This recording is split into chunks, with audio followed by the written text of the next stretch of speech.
Hey everybody, welcome to another episode of Who's That Anime with your host Stephen Colin. Today we're talking about Erased For the last time. for the last time for us. We're focusing on Erased for the last time. Yeah, focusing. Focusing. Yeah. Isn't that the drug from The Simpsons that Bart takes? Focusing. Focusing. Focusing.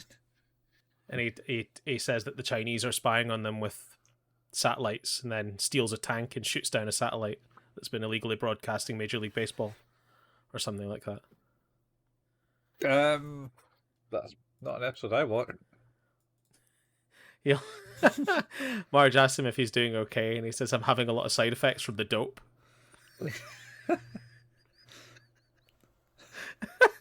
And she's like, "It's not called dope." And he's like, "Oh, I don't know. All I know is my testicles don't fit in these shorts anymore." And he's put 2 oranges down his shorts. Oh god. It's really funny. Oh man. Classic. Yeah. No, I think did he not get put on like behavioural drugs as well? One point. Oh, yeah, that seems likely. He's had a lot of drugs. Actually, there was a whole episode about The Simpsons behind the scenes where Lisa was given a drug not to age. All right. It's pretty good also. Anyway, we're here to talk about the last 2 episodes of the season of Erased, episodes 11 and 12. Starting with episode 11, Future. As we remember, at the end of episode 10, Satoru is trapped in a car sinking to the bottom of a river, a frozen river, or frozen lake, one of the two. After we've found out the reveal that his teacher, Yashiro, is the guy behind all of the killings, or the purported killings, the supposed killings that haven't happened yet, because Satoru keeps getting in the way. He doesn't let him do those killings. Yeah. So instead, he kills him because he's like, "You're in my fucking way." Or does he? Stop being in my way. Well, that's the question, and which we're basically going to answer right now. No. Well, not right now. No. But we got his backstory. yeah. Teacher's backstory, why he gone and Oh god. does the things that he was doing. Can I preface this whole episode? I remember you saying people were not happy with how this ended. Uh-huh. I get it. I get it. Yeah, I should maybe they thought he'd be the silent hero and get with what's the name and KO. I mean, and all that. don't even care about that. Don't even care about that. I think that's fine. Like, that's all fine. There are other things. There are other problems I have with it. Pacing is one of them. But yeah, you're right. We find out more about Yashiro's backstory and his hamsters. Yeah. So some kid in his class when he was young accidentally got a hamster pregnant, and it had lots of hamsters, and she didn't know what to do. Wait, whoa, no, you phrasing. What? Phrasing. A kid had a hamster who got pregnant by another hamster. Uh-huh. The kid did nothing to the hamster, to be clear. I mean, are you sure? Moving on. Moving on. Anyway, so there was lots of hamsters, and she couldn't deal with them, so she kind of begged him to take them. And he went, "Yeah, okay, I'll take them. I know exactly what to do with these." Yeah, I'll drown them in some wine." Oh my god. And then it's so unbelievably grim. And then it shows you a picture of all these hamsters drowned in this bottle of wine, except from one who's using one of the corpses to stand on. And he's like, "I like you. Yeah. You may live." He gave him a name too. Yeah. Spunky. I don't remember. I hope it wasn't that. It wasn't Spunky. That's from Rocco's Modern Life. It is from Rocco's Modern Life. Yeah, Spunk. his he called the hamster Mr. and Mrs. Big Head. Yeah. Anyway, yeah. So he liked the guy, kept it alive, and that's what Satoru is to him. That hamster. But remember the strings. Strings that attach them to the heavens. Oh yeah. He started seeing the cobwebs, and remember about the story about the guy who was trying to climb up the spider web up to heaven, who then got cut short as he pushed everyone off. So Yashiro's broken, like completely broken. As a character, completely broken. Like he is not well.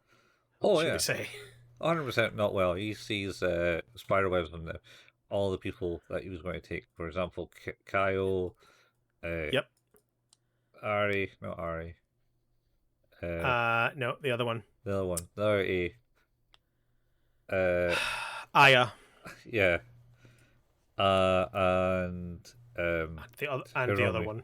Harumi. Who all had like these spider webs attached, but then Satoru came along and basically stopped them having that effect. So he was like, oh, I can't go and kill them now because they don't have the spider web. But you I can get rid of. Yeah, you have one. Yeah. But then he sees them, I think. Yeah. At least. Oh, well. We don't know what happens. All we know is that as he's drowning, somehow he shouts, "I know your future!" Yeah. Well, he shouts it just before his head goes underwater. Fair. Fair. And then, he kind of floats, and then you see a shot of Yashiro turn to the car that goes in, and then blackness, and then the credits. Yep. And then you see Satoru's mum in the convenience store doing stuff, and then she goes home, and I don't know what will give us away that he wakes up, or is it just her yokai abilities? I think it is just her yokai abilities. She feels summoned back to what is, we find out, a hospital where Satoru is currently waking up from something, looking a bit different to how we last saw him. Yeah, yes. He's been in a coma for 15 years. Yeah. Great. Yeah. This is basically Steins Gate now. Oh. Well, isn't that what Okabe did? Did he not like? Oh, you mean the sequel when he did the time warp back? Yeah. Yeah, didn't he go into a coma? Yeah, for a time. For like 30 years or something. Yeah. Yeah, he comaed himself. So I'm gonna start making comparisons. Steins Gate 0. Please continue. Anyway, so he's like, bum, unawake. Doctor says, "Oh, you're good. Yeah, cool. I'm happy you're awake." He doesn't really remember anything because obviously it's been out 15 years. Because also the amnesia that he seems to have. Yeah, I'm assuming it's from the fact he was in a coma for 15 years. Yeah, maybe. I mean, it's not really used that muscle for 15 years. No, that's true. Can I say 15 years again? Yep. Yeah, cool. Steins Gate 0.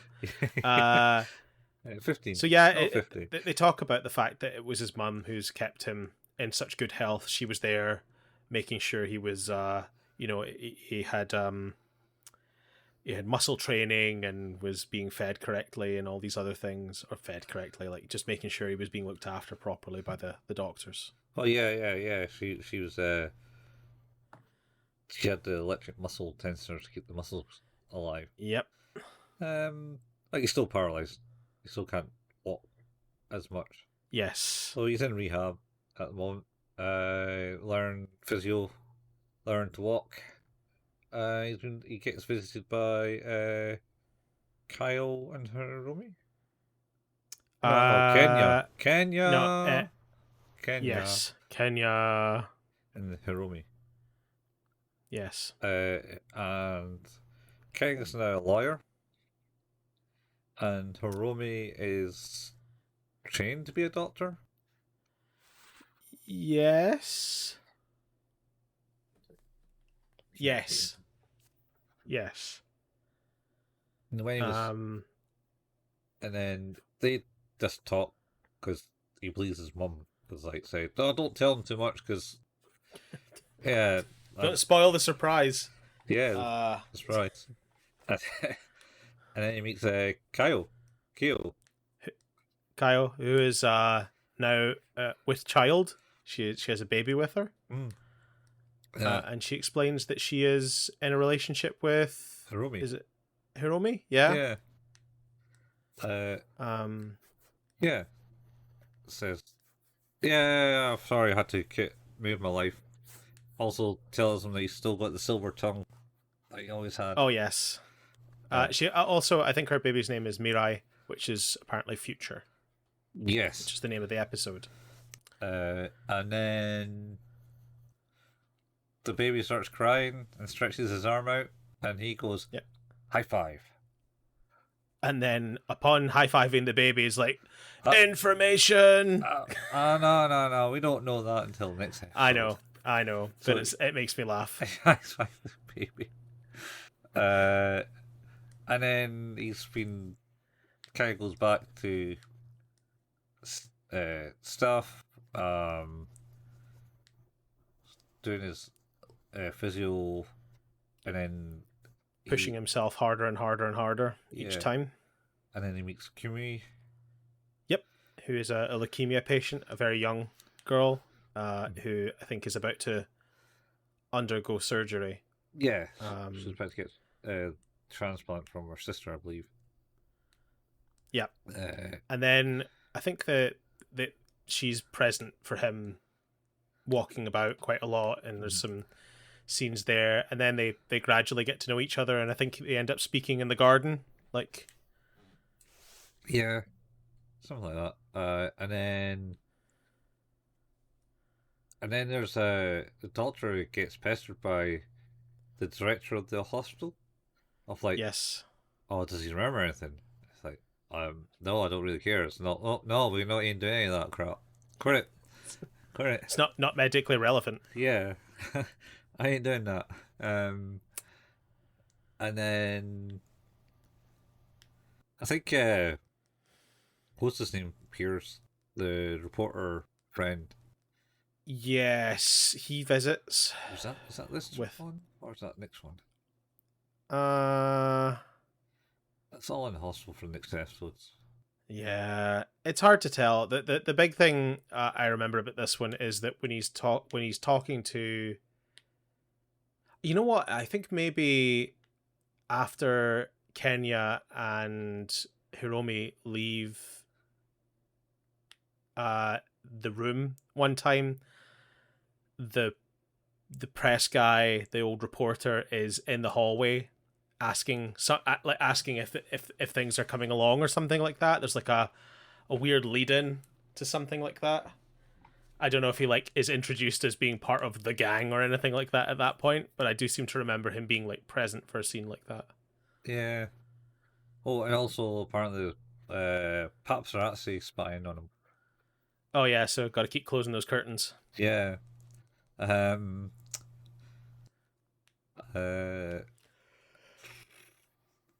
So basically, find out the teacher's kicking about. He bumps into them in the garden when they're talking. Yeah. And he's like, "Oh, it's good to see you. You're up and about." Mm-hmm.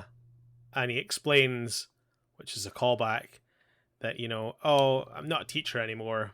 I'm in politics now. Yeah, he goes into great depth that he married into politics. Yep. And his name that he's referred to is Nishizono, which is the name of the guy that Ari didn't like. Mm-hmm. Yep. In the pizza store. Yeah. Oh, I mean, he was a bit of a sleazy guy. Yep, there you go. Yeah. And he's friend of Kumi. He knew Kumi before Satoru. Yeah, did they say they'd met at a fundraiser or something like that, and he'd been introduced to her? Something like that. I can't really remember how they met, but they met, and They that's did. Yep. that's his end to get to Satoru, and Satoru Oh and him yeah. are talking, and they're having fond memories of back in the day because he doesn't really remember much. No. I think the Kyle thing actually happens a bit later, like maybe at the end, What bit? the bit where they talk to the baby. No, that's like the middle of the episode. What is it? Oh, Yeah, because you have that scene which is kind of like after the montage of the different visits and things like that, and the in between bits and pieces of the recovery process, and then it goes to that scene, and then after that there's a bit more of the recovery process where we get introduced more to Kumi, who is like, she's no longer just sitting on the sidelines, she's speaking, and then we get introduced again to Yashiro. um and then I think like Kumi is coming up for her surgery. mm-hmm. She's getting her brother's bone marrow Oh to yeah, save her. yeah, And she's very nervous about it. yeah, yeah. And he's like, "Nah, don't worry, You'll be fine. Yeah. you got this." Uh, And that's all good.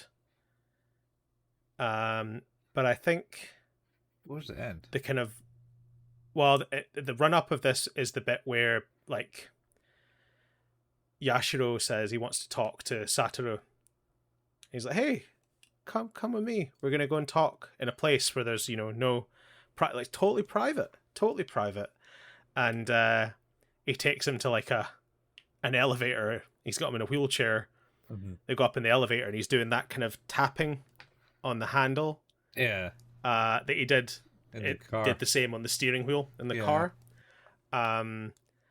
And I think the episode sort of like they get to the top, they get to the roof, and Satoru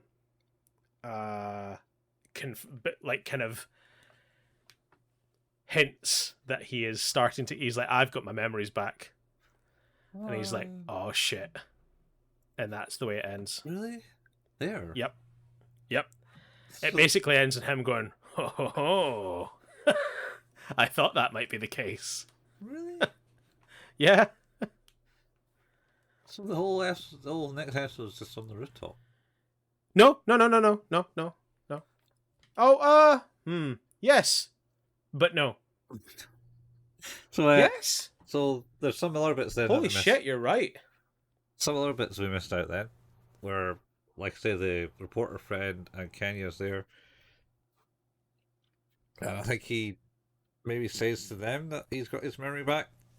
You're right. No, that is in this episode. That's it. Yeah. There's one of the interactions where he's like, "Yeah, I have my memories back," and he doesn't. We don't obviously hear what he says at that point so much, but yeah. Yeah, so it'd be this one where he's tells it to them at the end. Yes. And it ends at that point. And they're like, all right. And then it ends. Yep. And that's the end of the episode. Yep. Yep. Yeah. There you go. What do you think of this one, Colin? I don't know. I don't.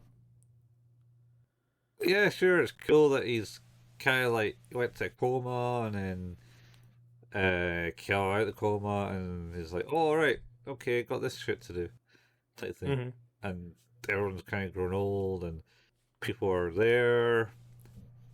Yep. But yeah, from where it came from. Yeah. As a process to this, it's certainly doesn't came off as good as the rest of the drama. It's just like, yeah, we got to kind of like close this story up. Yep. I agree. I think my frustration with this is actually, it feels like they didn't take their time with it. It feels a bit rushed. Like, I think you can go to this point, but it feels like like the ultimate thing here is that in order for him to get what he needed from the future, he needed to not be there for 15 years. He needed to lose 15 years of his life. So it's a sacrifice. That's what it is. Yeah. You know? Like, I think that's a really important thing that is sort of glossed over. It doesn't really go into much. I mean, granted, I think you can read into that what you want, but I think the idea is that it is this massive sacrifice, that it was the only way. There is no other way out of this. And I feel like if you look at other things, like we talk about Steins Gate, like, there's no feeling of desperation to that. You know? Yeah. I think that's because it was certainly 24 episodes long. 23. Oh, totally. It had much more room to tell the story. Yeah. But I think that's what I'm feeling here. Is it feels like the bit where from, like, he's making progress to all of a sudden he's in the car with his killer. All of a sudden he's been in a coma for 15 years, and now he's confronting his killer in the span of 30 minutes. You know, like, that's a lot of ground to cover very, very quickly. Yeah. It's fundamentally, I don't dislike the storyline. Like, I think it makes sense. Like, I like the concept. I just, it feels rushed. I think the pacing is really off. Yeah. There's something not quite right. So I don't know. It's still entertaining. To a degree. Yeah. So I'll probably give it a low 7. That's about where I am. Like, I don't think it goes into 6 territory because I don't think it feels bad. It just, I think it feels disappointing is the best word I can think. Like, from the trajectory we were on to where we are now. Yep. It feels off. So I think a low 7 is fair. Yeah.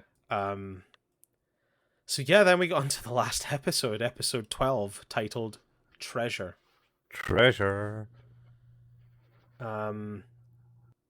If I remember correctly, this one starts out obviously kind of like recapping that conversation they had on the roof, saying it's like, oh, he does remember, and then I think we get like a flashback that shows the baby bit.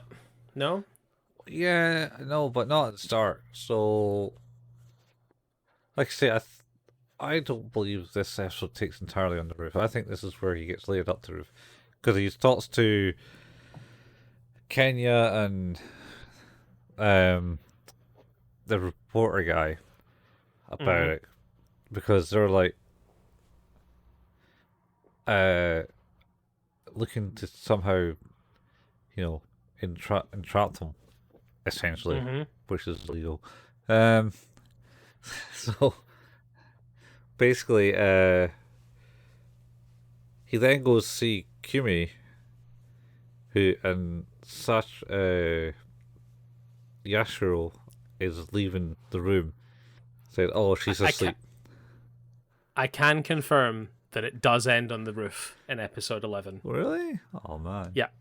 That's so much in that fucking first episode. It just goes and blows past a ton of stuff real fast. Yeah. Anyway, so he basically meets... Kumi's asleep. Yeah, because it's the day... The day before our operation? No, not the day before, but the day before the operation. Okay. Because it's the last day. Oh, it's the last day I can see her. She's got her operation the next day. Right. I think. And he's like, yeah, that's alright, she's asleep. Oh, fine, I'll come back. Oh, can we have a talk? Yeah, sure. That's what it is, yeah. And then he leaves, oh, don't worry, I'm a friend of the president of the hostel. So, yeah. And no one uses this elevator, so we can have, like, a private conversation up here. So, yeah, this episode does also start with, like, immediately jumping into baby moment. Yeah. The magic... This is Magic Baby high five. Yeah. Oh yeah, I remember everything from the moment I touched uh Kyle's baby. Yep. Kyle? Hirai. Correct. Mirai. You're right. Anyway, Yep. baby. Baby. I was like, oh, I thought so, because obviously Yep. that's a dead giveaway. That's Yep. kind of happened. It's like, are you sure? Okay. Um, and then they go on and talk about stuff, and he's like, well, Statue of Liberty is. Statue of Limitations. Very close, but good. I'm going to say Liberty. Statue of Liberty. It's ran out. The Statute of Limitations for murder in Japan. I have a feeling we had to look this up for another Statute of Limitation. I have a feeling we had to look this up before because it was referred to in a previous episode, the fact that the Statute of Limitations had run out on the crime. And I was like, hang on a minute. The Statute of Limitations for murder? Like, killed a person? Surely that doesn't run out. And yeah, apparently the thing is that the law concerning Japan's statute of limitations for serious capital crimes that occurred in 1995 and thereafter, with a maximum penalty of death, such as murder and murder robbery, was abolished in 2010, giving post 1994 murder cases an infinite investigation time. So to me, that suggests that the statute of limitations has not run out. Oh, This is way past 1994. yeah, but this didn't he like this not like 2009 or something? No, it is 2010 because no, It's the future. it's future, but it's not 2010. No, because that's when we get there later. that's later when he's doing later things. The other things, yeah, it's give it post 1994 murder case. Oh, no, because the murder cases. Did he kill anyone? He didn't kill anyone. No. Who did he kill? No one. What charges? Like, what's happened here? What crime is he? I mean, attempted murder. He was. He was going to get those kids, those pesky kids. Yeah, but he never did. No, because Satoru avoided it. But it's. I don't know. It's complicated now Anyway, because it's changed the timeline, and he was going to kill people, and there was an obvious person trying to do that, but it was foiled by those pesky kids. Yes, if the murder happened before 1994, then it was subject to previous statutes of limitations. But post 1994 murder cases had an infinite investigation time, which means they are not subject to a statute of limitation. Oh, okay. So, anyway, yeah, he says that, and he's like, "I can't be arrested for jack shit. I'm all good, thanks, my guy." Yeah, all the evidence is gone. Yeah, can't be doing any of that. And they have a big long conversation, blah blah blah blah, and then they play each other off, type thing.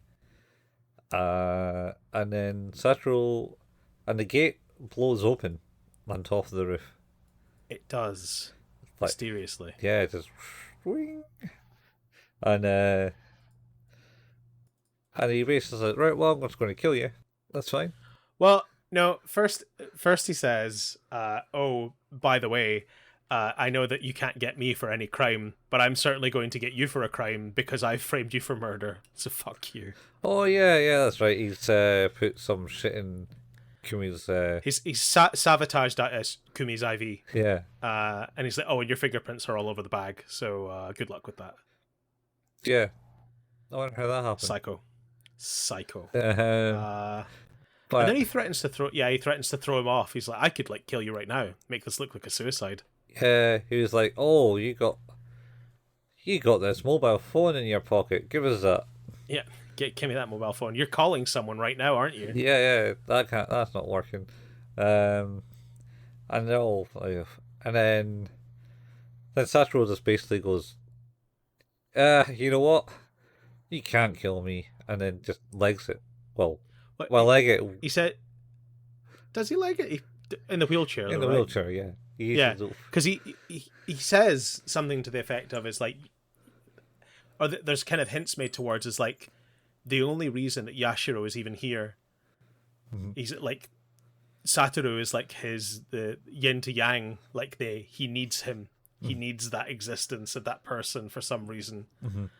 And I think at this point is the first time when we see like, we see the thread, the web above Yashiro's head.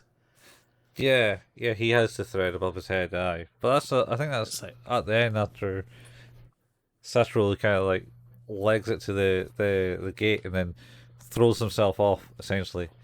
And then and he's like, holy shit. yeah, Shiro's like, oh shit, he called my bluff, and he grabs onto him. And it's like, yeah, you're right, I can't kill you. And then he loses. And I cannot live without you. Yeah, and then he kind of loses his grip. Because, well, yeah, it's kind of heavy, a wheelchair, and a full-grown dude. Yep. And then it falls, and he's like, "Oh fuck! I got to like, I can't live anymore." You're right, and he's about to like, kill himself. Yep.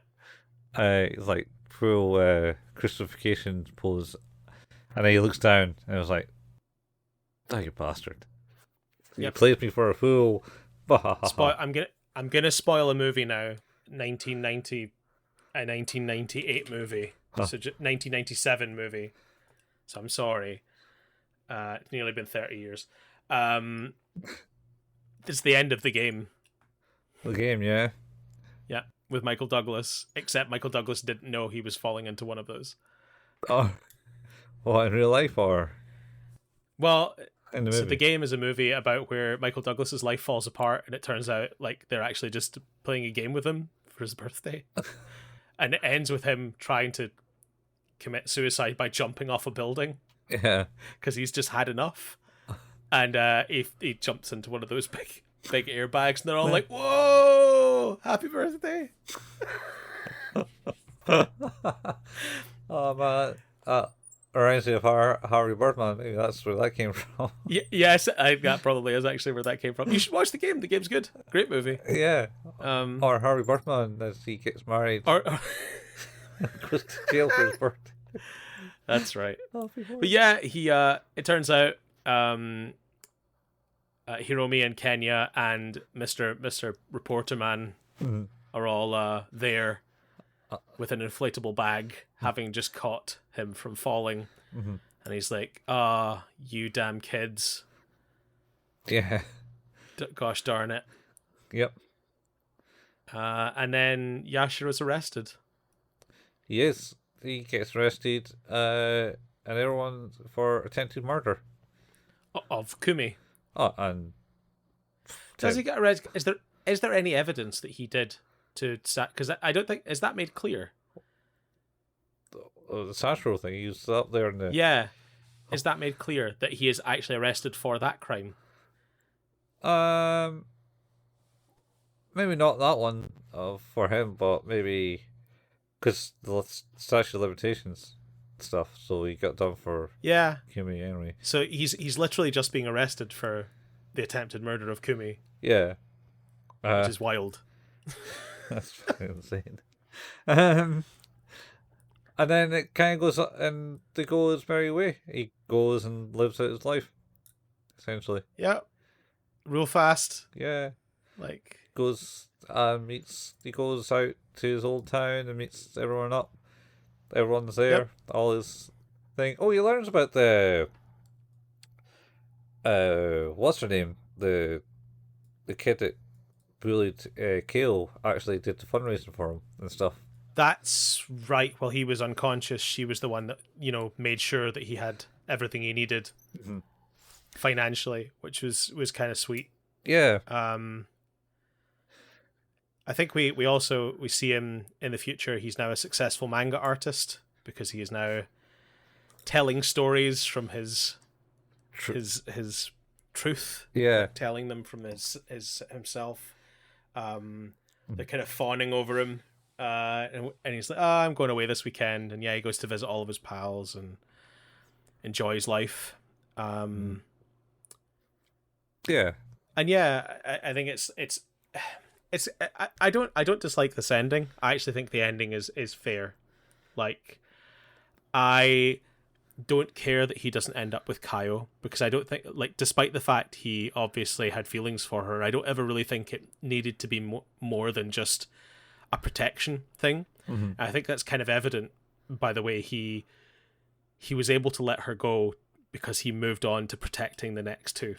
Like, it wasn't that he didn't care for her, he just knew that she was safe, and that was what was important. Yeah. I didn't need that personally. Mm-hmm. So for me, it was always about Irie, who he obviously had a connection with, but could never do anything about in the reality that we started in. Yeah, maybe.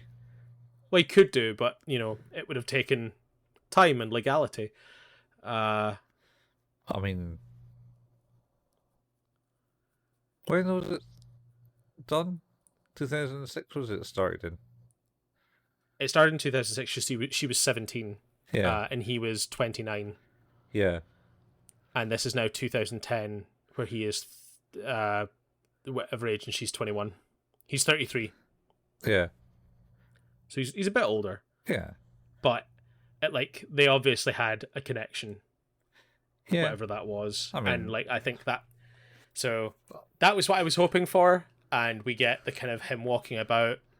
He goes to the bridge that he recognizes from the time where he left Irie the last time, when, in fact, that would be the last time he saw her, right? Yeah, that was the last time I saw the first random jump. Yeah, and he's framing up the scenery, like with kind of just taking in the sights of what it looks like, and notices something. Yeah, someone's taking a picture. Yep. And then it starts pissing it down, or it is pissing it down with rain, or what is about to. Was it rain? I think that's why she comes onto it? the bridge. Is it snow? Yeah, it might be right. I think it's snow, because she's talking about, wow, so much snow. Yeah, you're right. It is snow. Yeah. And then he appears. She appears there and goes, "Oh, may I share this bridge with you?" Yeah, and he's like, "Uh-huh." Yeah. Yeah. Yep. Of course. Yeah. And that's it. He does see the blue butterfly, though. Oh yeah, he sees the blue butterfly. No, that's when he's doing the frame up, isn't it? He sees the blue butterfly. Yeah. But I think so it's interesting. The meaning I take from that is like, because we've it's called, what is it, the revival, or his revivals.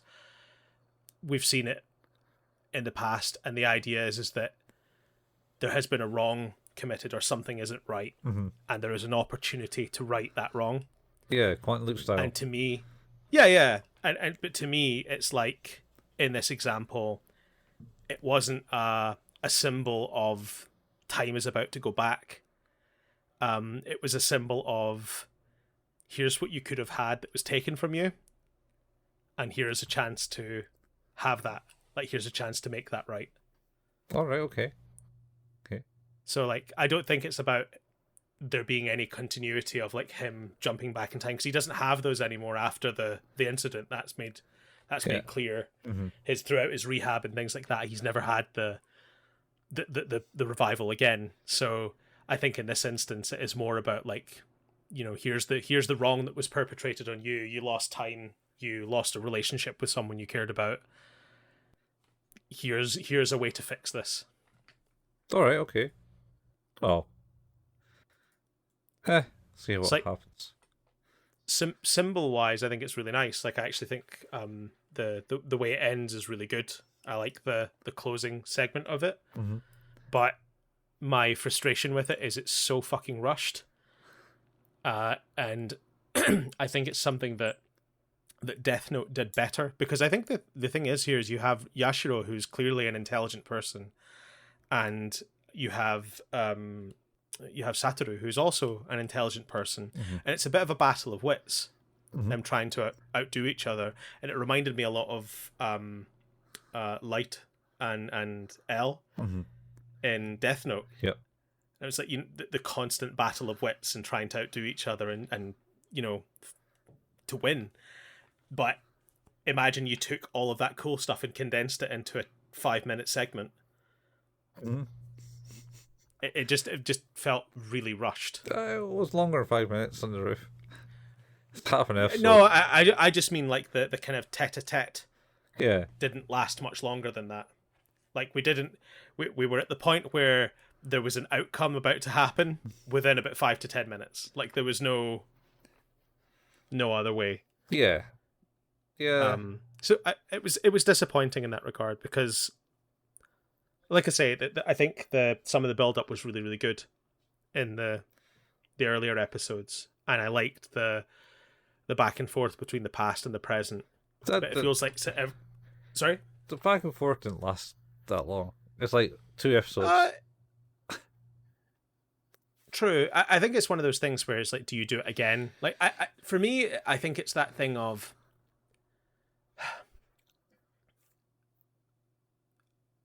it's really difficult to explain. So, if you have 12 episodes to tell a story, Mm-hmm. and so what I think my frustration with this is, so what you're telling me is it took a kid 2 attempts Mm-hmm. to fix the future entirely. It took him 2 attempts to figure all of this out. Yeah.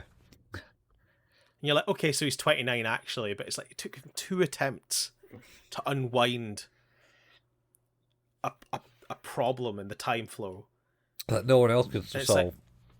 yeah, but it's like in Steins Gate you have one of the smartest people who has this absolute breakdown because despite his intelligence and despite his scientific approach, he cannot fix the situation in a way that benefits him. And it's not that it can't be done, it's that it has to be done in a specific way where sacrifice has to be made. And the irony here is you have a situation where the future can be fixed, Mm-hmm. but a sacrifice must be made, and they do that. But they do that, it's like, oh yeah, I figured that out second time. It's cool, right? You're like, it is, but like you could have even shown me like very brief glimpses of and I did this again and again and again and it failed and it failed. And I think you could get away with a minute's worth of narrative. And I know like a lot of it is, show don't tell, but I don't even think there was an attempt to show here. I think it's just, oh yeah, I figured it out. Don't worry. Yeah. It's like, it doesn't feel right. Doesn't feel right. Yeah. Yeah. They could have done, yeah, like I say, could have done exactly like that. The whole one episode of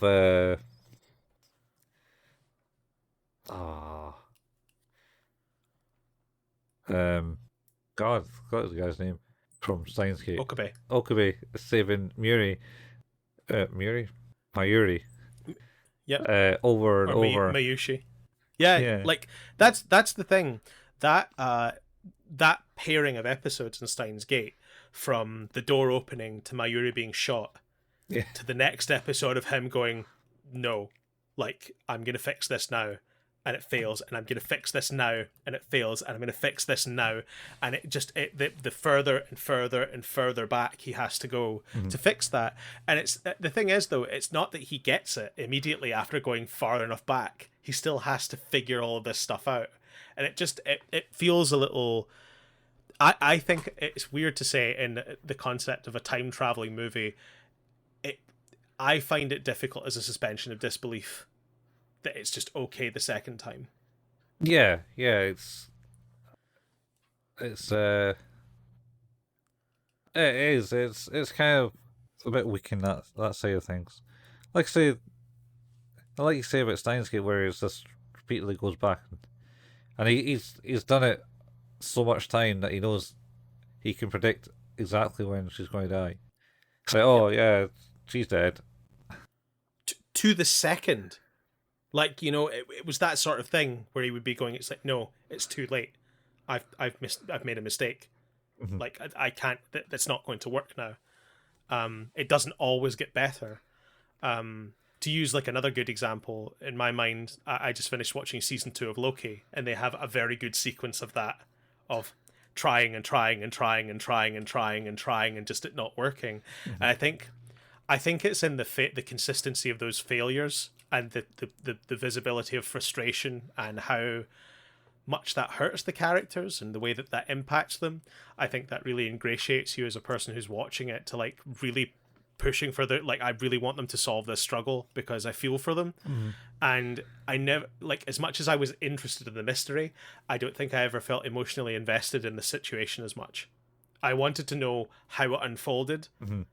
I didn't care so much that it unfolded in a certain way, which, you know, I think like ultimately I don't think that the decision they made was bad. I feel like the idea of the sacrifice was good, and I like that the killer is who the killer was. I think the frustration is like you have this massive realization and you just don't stretch that part out. The last 2 episodes just feel so incredibly rushed. Yeah. When I think you have a lot of really interesting potential there. Like I could have quite happily watched a whole episode of just them talking to each other. Like and sort of having that kind of mental showdown. Yeah. Kind of referencing their past, and like one thing we didn't talk about is like I think that Yashiro came to think of him as like a son. Like there's a few kind of hints at that sort of thing because we see him like going into Satoru's room when he's in his coma and shaving him.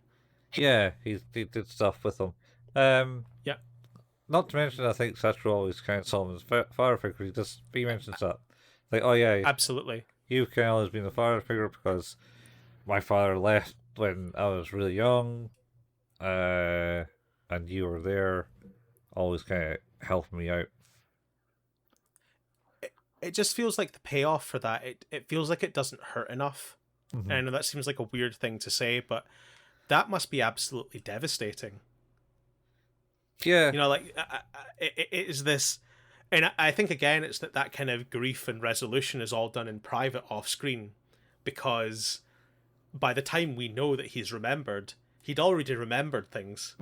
We know after the fact.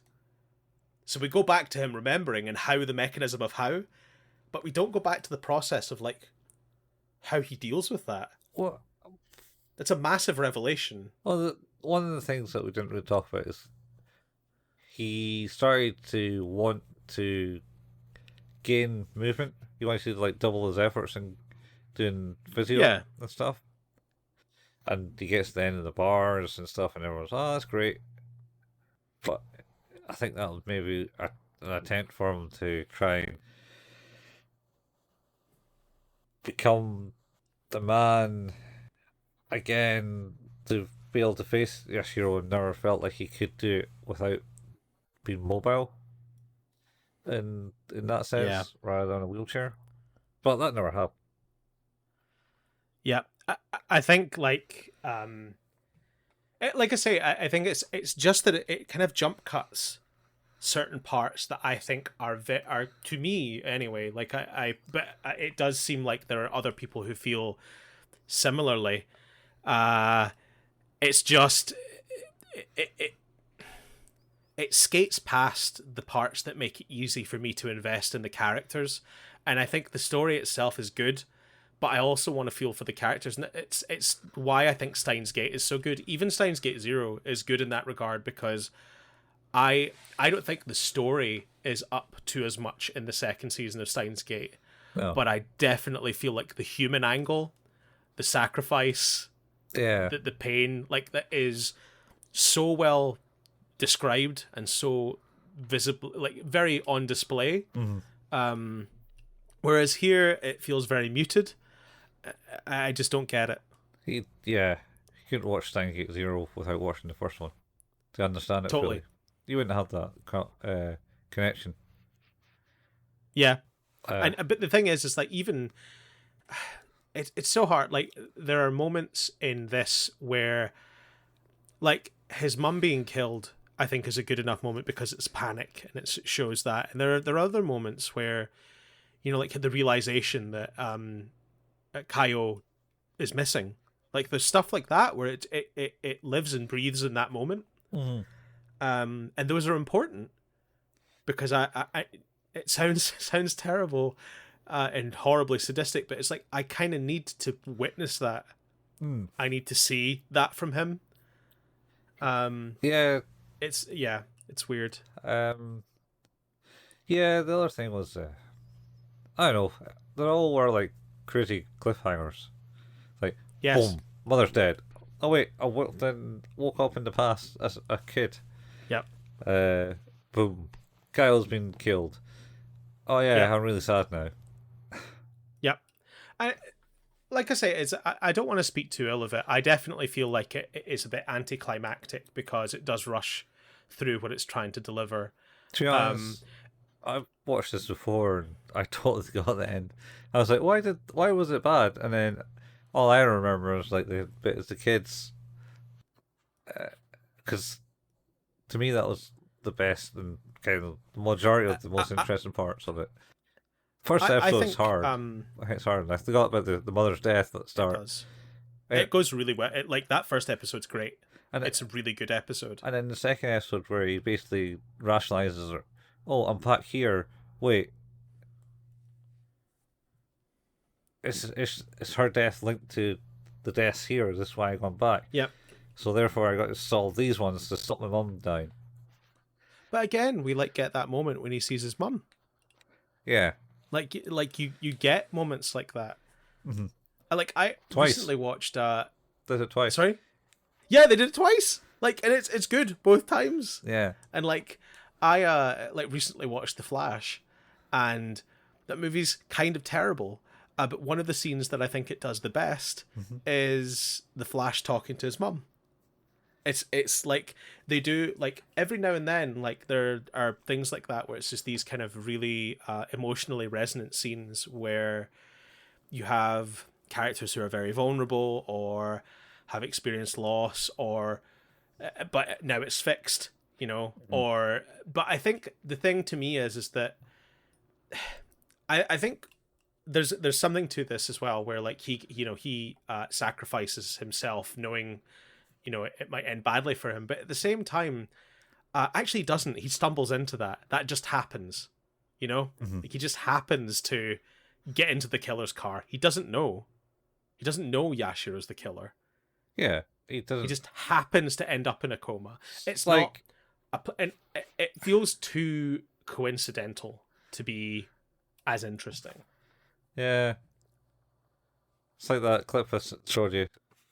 What was it claimed like one of the best reveals in anime? To its credit, I don't think it's a bad reveal because I think in the previous episode where we see all the candy falling out the lollipops, and I was like, I don't like that. Oh yeah, don't like it. It seems really dodgy, but to the point, it's actually explained away quite well.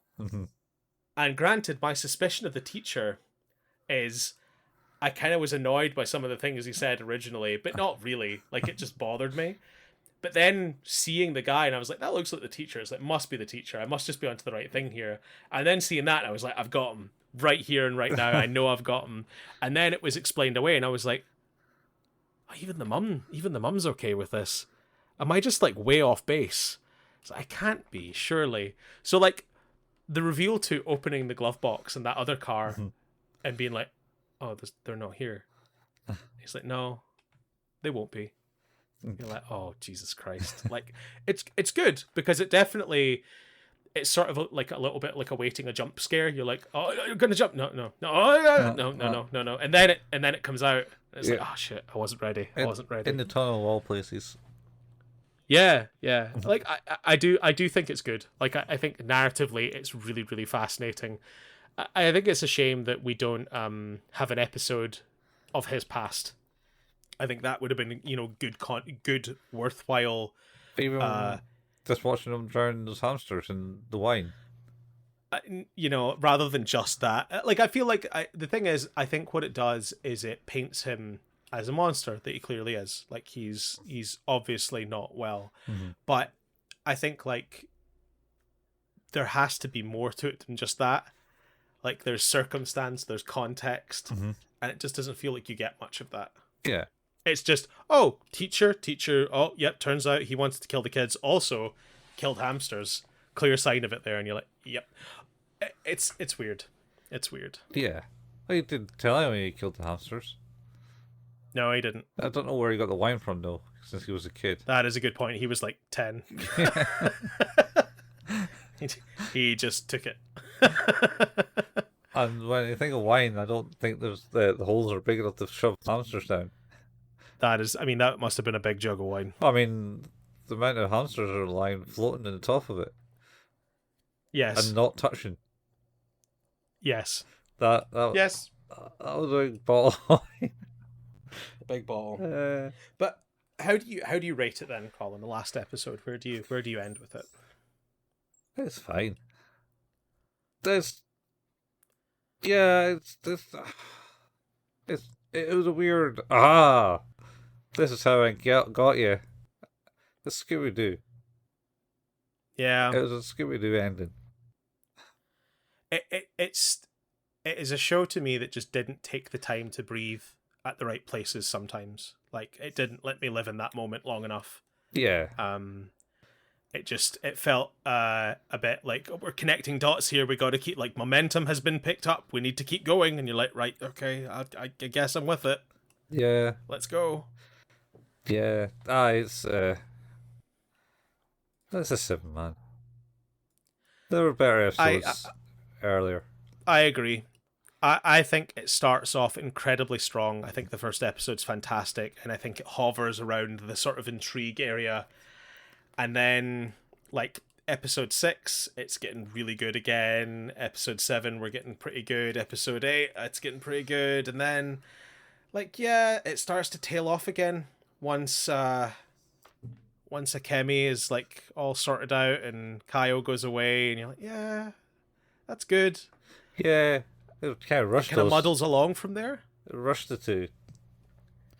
Yeah, like you put all of this time into Kaio, which was really important. Mm-hmm. But you also made a point, I think, at a certain stage in the show as well, is that it was never just about Kaio. I kind of assumed it would be, but it wasn't. It was always about making sure that everyone was okay. Yeah. So to do it from, like, here's 8 episodes about Kaio, or 7 episodes about Kaio, here's 2 about 2 other kids, and we really only talk about one of them. Yeah. I mean, I suppose the other one was his friend. Or Kyle was the catalyst or something. I don't know. I think it's a 7 as well. I appreciate having watched it. I think, like, I enjoyed watching it. Mm-hmm. It's, I think if we do another tier list of, like, the other stuff we've covered, mm-hmm. This year, I think this will be an interesting conversation. Yeah, like I say, it's fun to watch. Endings just felt like, yeah, we need to end this. To me, yeah, it definitely felt like a little bit flat for me. It could have been more interesting. Could have been more, revival twists and turns. For all I know, it's like, yeah, could have just like ended it with him not being able to catch the killer. I think that's the thing is that to me, there's a weird part to this where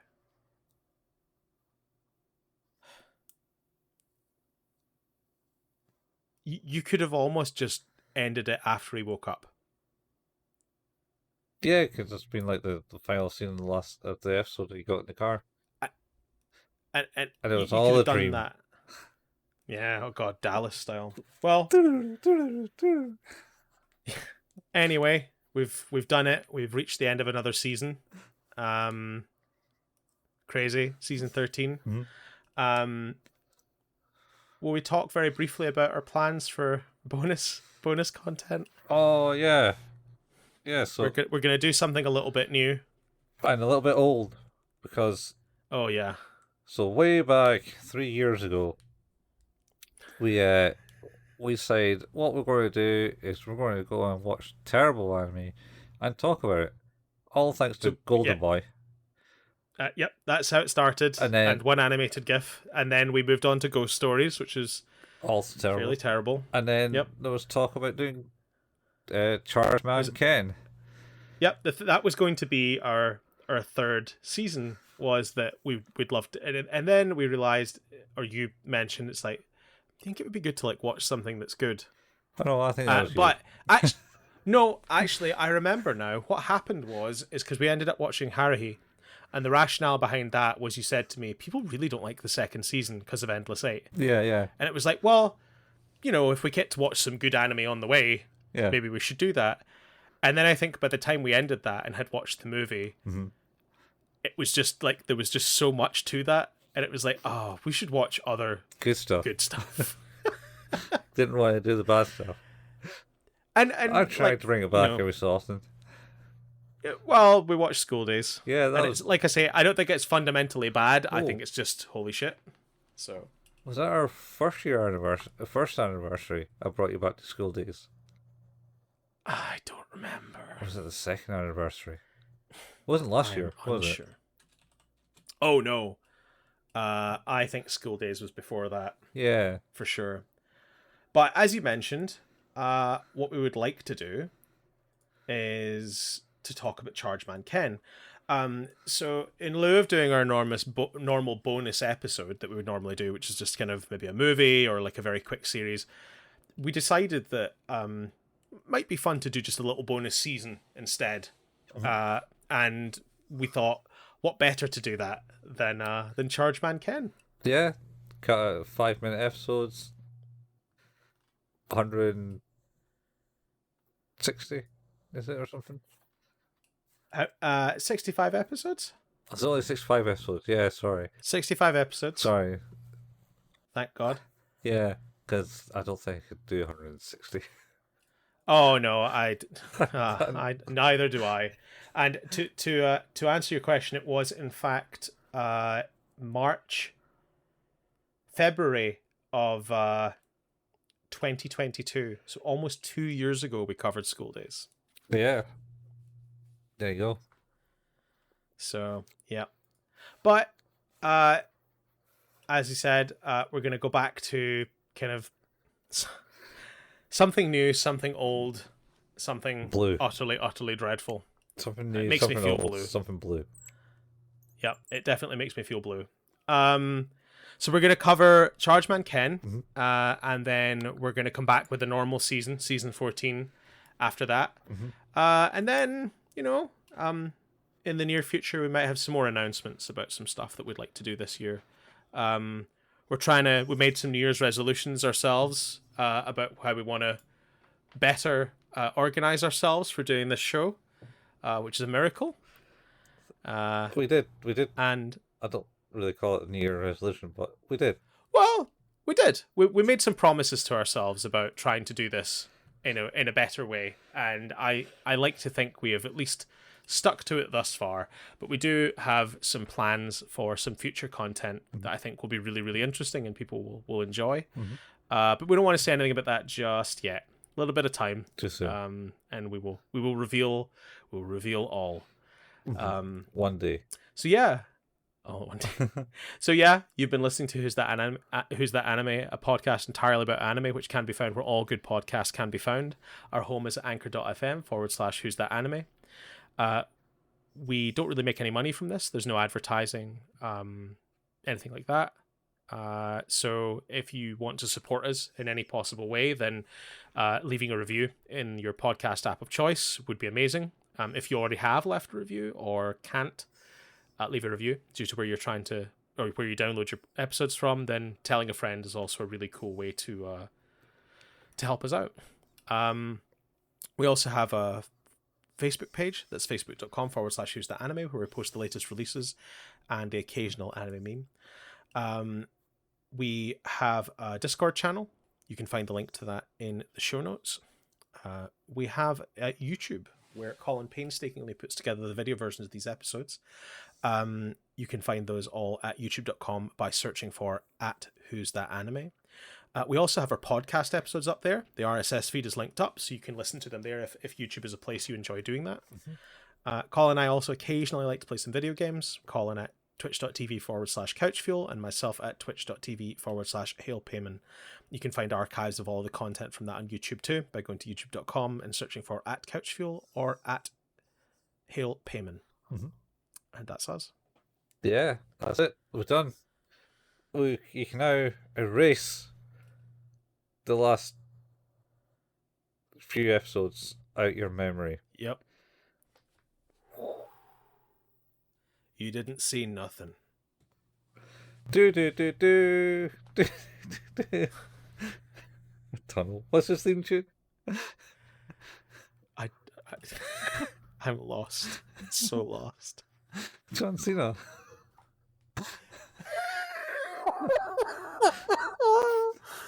It's da da da da. I was Da, close. da, da, da. Well, yes, but yours was da da da da da da. No, mine was do. Well, it is now. We've got it recorded. We have evidence. Yeah. Yours sounded more like a phrase from Les Miserables than it did John Cena's theme. Hell, on that note, we'll see you same every place, same every time, but different anime. That's the one. Yeah. See you later, folks. Keep charging. Bye. Bye.